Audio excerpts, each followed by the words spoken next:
Πάμε τώρα, φίλες και φίλοι, όπως προαναγγείλαμε, να καλημερίσουμε τον πρόεδρο του Τεχνικού Επιμελητηρίου Ελλάδας, τον κύριο Γιώργο Στασινό. Κύριε Πρόεδρε, καλημέρα. Καλημέρα σε εσάς και τους ακροατές σας. Χθες το απόγευμα παρουσία του Πρωθυπουργού και πολλών υπουργών μια σημαντική μεταρρύθμιση, ο ενιαίος ψηφιακός χάρτης και το Εθνικό Μητρό Υποδομών. Είναι το πρώτο μεγάλο ψηφιακό έργο που ολοκληρώνεται εντός χρονοδιαγράμματος από τα έργα του Ταμείου Ανάκαμψης και Ανθεκτικότητας. Νομίζω είστε ο κατάλληλος άνθρωπος για να μας πείτε απλά, για να το καταλάβουμε όλοι, τι ακριβώς περιλαμβάνει αυτό το έργο. Τι είναι αυτό το έργο που έγινε? Θα σας το εξηγήσω όσο πιο απλά μπορώ. Ουσιαστικά θα μπορείτε να μπείτε σε ένα χάρτη στον υπολογιστή σας, να εντοπίσετε κάποιο οικόπεδο που σας ενδιαφέρει και να δείτε τους όρους δόμησης, της χρήσης γης, όλες τις γραμμές, για παράδειγμα Natura, αρχαιολογικές, δασικές, οι οποίες μπορεί να υπάρχουν σε αυτό το ακίνητο. Επομένως θα έχετε όλα τα δεδομένα που χρειάζεται για να βγάλετε μια άδεια. Κάτι που σήμερα θα χρειαζόταν από εβδομάδες, μήνες έως και χρόνια για να είσαι βέβαιος για το τι χτίζεις και πού. Και θα χρειαζόσουν και δικηγορικό και τεχνικό γραφείο.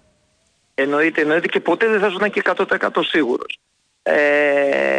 Επίσης μπορεί να κάνετε αναζήτηση, δηλαδή να πείτε ότι θέλετε να ανοίξετε ένα καφενείο, ένα σούπερ μάρκετ, οποιαδήποτε δραστηριότητα, ένα εστιατόριο, και να εντοπίσετε με βάση κριτήρια που αφορούν τους όρους δόμησης αλλά και τις αντικειμενικές αξίες και άλλα κριτήρια, και να σας εντοπίζει σε ποιες περιοχές μπορείτε να πάτε και σε ποια ακίνητα.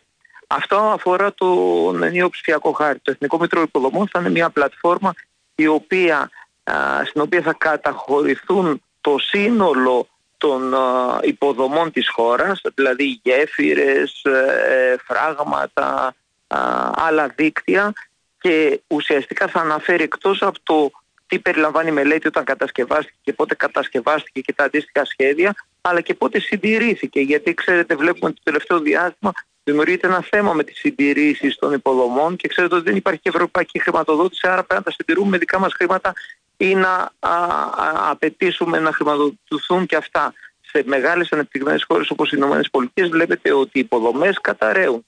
Εμείς αυτή τη στιγμή δεν γνωρίζαμε μέχρι σήμερα ποιος έχει ευθύνη και για ποια υποδομή. Τώρα γίνεται ένας ντόρος το τελευταίο διάστημα για το νέο οικοδομικό κανονισμό, για το αν τα περιβαλλοντικά κίνητρα που δίνει μπορεί να προκαλέσουν ακόμη μεγαλύτερη τσιμεντοποίηση στις πόλεις μας. Ορισμένοι δήμαρχοι, όπως για παράδειγμα ο Δήμαρχος Αθηναίων, αυτό λένε. Ποια είναι η δική σας άποψη? Θα το πω επιστημονικά, γιατί μέχρι τώρα ο καθένας τοποθετείται πολιτικά. Πρέπει να ξέρουμε πότε κατασκευάστηκαν τα κτίρια. Το 32% των κατασκευών στην Ελλάδα είναι πρώτου 59. Το 46% είναι μεταξύ 59 και 85. Το 13% είναι μεταξύ 85 και 95 και μόλις το 9% είναι από το 95 μέχρι σήμερα. Εκτός από το θέμα της ασφάλειας των κατασκευών, γιατί οι κατασκευές πρώτου 55 δεν έχουν καμία σεισμική θωράκιση, τα κτίρια που κατασκευάστηκαν 55-85 έχουν μια μικρή σεισμική θωράκιση και τα 85-95 επίσης περιορισμένοι μετά το 95 είναι τα ασφαλή. Θεωρούμε καταρχήν ότι τα ασφαλή κτίρια απολύτως ασφαλή ίσως είναι αυτά μετά το 95 που είναι μόλις το 9% όπως σας είπα πριν. Επίσης, κτίρια πρώτου 80 καταναλώνουν περίπου 6 με 10 φορές περισσότερη ενέργεια ή 15 με 23 φορές περισσότερη ενέργεια από τα κτίρια υψηλής ενεργειακής απόδοσης που κατασκευάζονται σήμερα.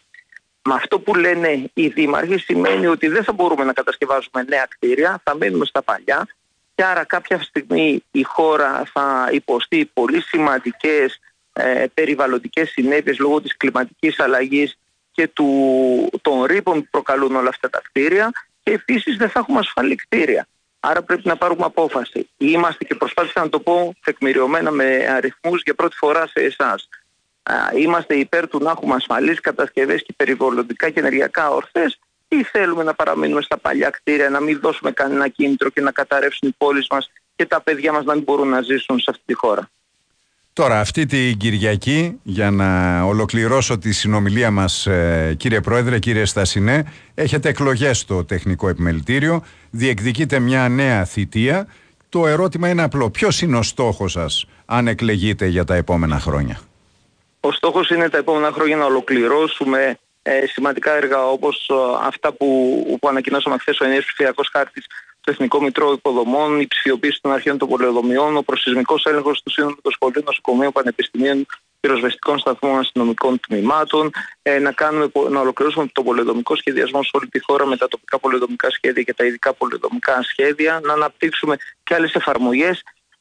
Εν τέλει τι θέλουμε να κάνουμε απλή, διαφανή την δουλειά των μηχανικών, ουσιαστικά να μπορεί να υπάρχει ρεαλιστική και πραγματική ανάπτυξη στη χώρα όλα τα επόμενα χρόνια και να κάνουμε πιο απλή τη ζωή των πολιτών. Αυτός είναι ο στόχος για τα επόμενα χρόνια. Εύχομαι ολόψυχα καλή επιτυχία, κύριε Πρόεδρε, κύριε Στασινέ, γιατί κατά κοινή ομολογία είσαστε εξαιρετικός Πρόεδρος και έχετε κάνει εξαιρετική δουλειά μέχρι τώρα στο Τεχνικό Επιμελητήριο. Καλημέρα, Πρόεδρε. Καλημέρα, ευχαριστώ για τα καλά σας λόγια. Καλή συνέχεια. Καλημέρα. Real FM